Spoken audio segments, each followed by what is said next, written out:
하나님 나라 백성인 하백 여러분, 하백의 성경 아카데미 오신 것을 환영합니다.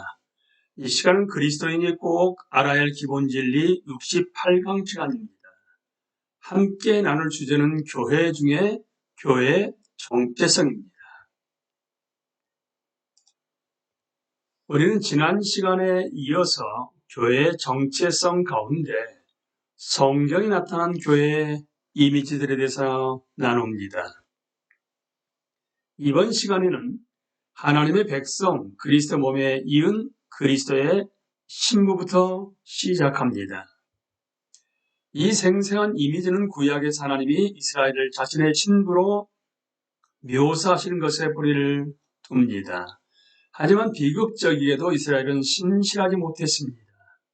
예수님은 이 비유를 사용하여 자신이 신랑이며 신랑이 혼인잔치에 온 손님들과 함께 있을 때는 금식하는 것이 적절하지 않다고 말씀하셨습니다. 그리스도는 하나님이 교회를 향해 품으신 남편으로서의 사랑을 구현하십니다. 그리고 교회가 하늘의 신랑 앞에 티나 주름 잡힌 것이나 이런 것들이 없이 거룩하고 흠이 없는 영광스러운 교회로 설 수 있도록 교회를 위해 희생하심으로써 그 사랑을 최고로 나타내셨습니다. 그래서 요한은 교회의 운명을 이렇게 얘기를 합니다. 어린 양의 혼인 기약이 이르렀고 그의 아내가 자신을 준비하였으므로 그리고 그 예언의 절병은 다음과 같습니다. 거룩한 성 새 예루살렘이 하나님께로부터 하늘에서 내려오니 그 준비한 것이 신부가 남편을 위하여 단장한 것 같더라. 이 이미지는 하나님과 그 백성 간의 무조건적 사랑의 관계를 강조합니다. 그분은 우리를 너무나 간절히 원하셨기 때문에 우리를 선택하고 구속하셨습니다. 우리는 그분의 영원한 사랑의 대상입니다. 한편으로 이 은유는 우리에게도 하나님께 전심으로 헌신해야 할 책임이 있음을 깨닫게 해주며 특히 자신의 야망이나 관심사 같은 다른 대상에 애정과 충성을 바칠 경우 초래될 결과가 얼마나 심각한지를 알려줍니다. 하나님의 사랑은 너무나도 깊기 때문에 우리가 다른 대상을 사랑하는 것을 용납하지 않습니다. 하나님의 집, 이 비유는 구약에서 하나님이 언약궤를 보관한 성막과 이후 솔로몬이 지은 성전을 통해 그분 백성 가운데 임재하신 것을 언급하는 구절들의 뿌리를 두고 있습니다. 그러나 성경은 이 땅의 정처가 땅과 하늘의 편만하신 하나님을 모시기에 충분하지 않음을 분명히 합니다. 솔로몬 성전은 주전 587년 바벨론 침략자들에 의해서 파괴되었습니다. 이후 포로 생활하고 돌아온 사람들이 세운 제2성전이 약 500년간 존속되다가 예수님 탄생 직전에 헤롯 성전이 완성되었습니다. 하지만 예수님은 헤롯 성전이 더 이상 하나님이 거하시는 장소가 아님을 암시하셨습니다. 너희가 이 성전을 헐라 내가 사흘 동안에 일으키리라. 그분이 궁극적으로 가르치신 것은 성전인 자신의 몸이었습니다. 그분은 또한 하나님께 나아갈 때 가장 우선적으로 고려해야 할 것이 지리적 위치가 아니라 마음의 태도와 자세임을 주장하셨습니다. 이후에 성전에 관한 예수님의 말씀이 정확한 예언으로 판명되었는데 헤롯 성전이 주 70년 로마군에 의해 파괴되었기 때문입니다. 그러나 하나님이 백성들 가운데 거하신다는 사상은 계속 이어졌습니다.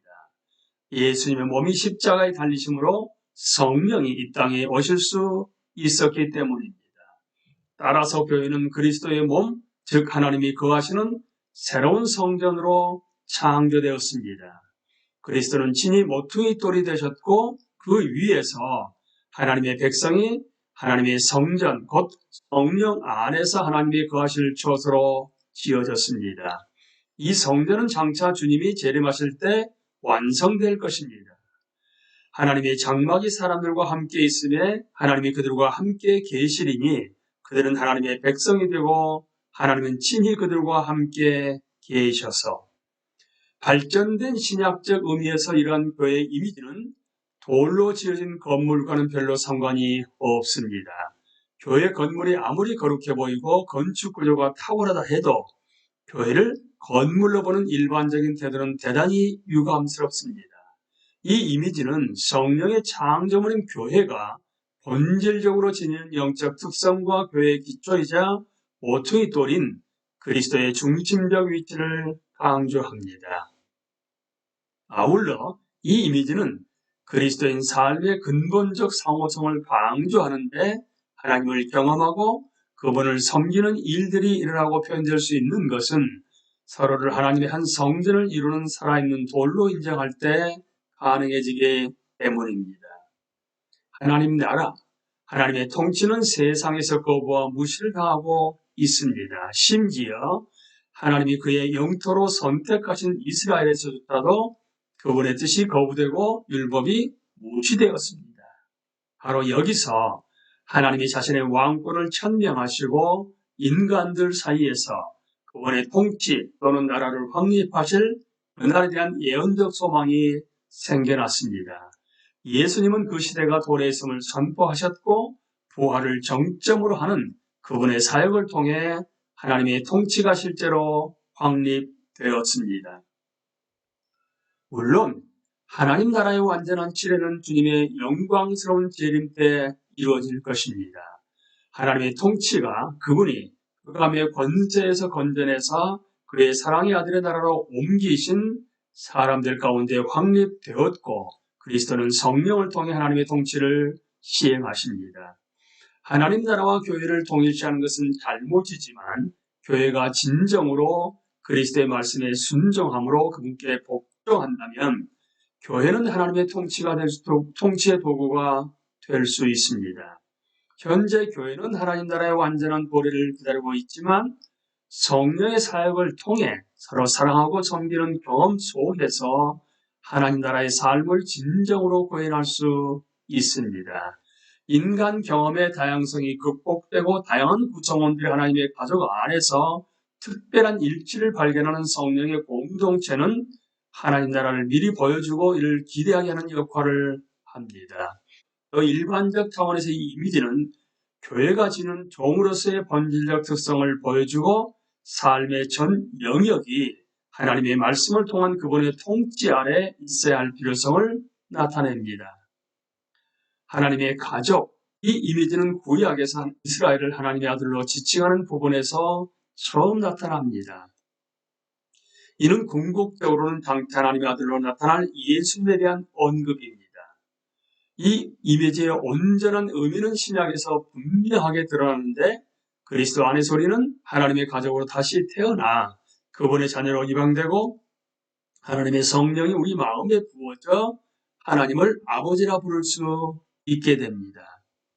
따라서 교회는 하나님의 가족 혹은 하나님의 가정입니다. 이 이미지는 하나님의 은혜로 말미암아 그분의 자녀로 신분이 높아진 우리의 고귀한 특권을 일깨워 줍니다. 또한 이것은 한 가족의 일원으로서 우리가 지니는 상호 관계성을 말해주며 우리의 모든 필요를 채워주시는 하늘 아버지를 신뢰하도록 도전합니다. 하나님의 양떼, 이스라엘은 하나님의 양떼입니다. 이스라엘 지도자 혹은 목자가 양떼를 돌보는 일에 실패했을 때 하나님은 자신이 친히 양떼를 돌볼 것이라고 말씀하셨습니다. 내가 친히 내 양의 목자가 되어 그들을 누워있게 할지라. 예수님은 이 목양 사역을 자신의 사역으로 삼으십니다. 그분은 하나님 양떼의 목자장이시며 양떼를 위해 자신의 생명을 내어 주십니다. 그리고 이제는 자신의 종들을 부목자로 삼아 양떼를 향해 보내십니다. 이 이미지는 교회가 자신의 머리이자 주님 되시는 예수 그리스도께 전적으로 의존함을 강조하며 아울러 그분이 우리를 향해 나타내시는 긍휼과 사랑, 백성을 인도하고 보호하고 먹이시는 헌신을 깊이 드러냅니다. 하나님의 포도원, 이스라엘은 하나님이 이집트에서 가져다가 가나안에 심으신 포도나무입니다. 주께서 한 포도나무를 애굽에서 가져다가 민족들을 쫓아내시고 그것을 심으셨나이다. 그러나 하나님이 포도 열매, 즉 순종과 의의 선한 열매를 거두려고 오셨을 때 그 나무에 열린 것은 부리와 억압에 쓴 열매뿐이었습니다. 그래서 하나님은 그 포도를 황무지로 만드셨습니다. 예수님은 한 비유에서 이것을 하나님의 구속의 뜻이 이방인에게 옮겨가는 것으로 해석하셨고, 소작인들에게 죽임당한 포도원 주인의 아들이 이 변화를 실행하는 대리인이 될 것이라는 말씀도 덧붙이셨습니다. 그분은 친히 참 포도나무가 되시며 나뭇가지들은 그분께 붙어 있을 때 풍성한 열매를 맺습니다. 이 이미지는 하나님이 교회를 돌보신다는 사실과 교회가 살아가고 존재하기 위해서는 전적으로 주님께 의존해야 한다는 것, 그리고 세상 속에 있는 교회가 정결함을 유지하고 풍성한 열매를 맺는 것에 주님이 큰 관심을 갖고 계심을 나타냅니다. 우리는 이 시간까지 성경에 나타난 교회의 이미지들에 대해서 하나씩 나누었습니다. 다음 시간에는 진정한 교회의 특징으로 넘어가겠습니다. 강의를 마치겠습니다. 감사합니다.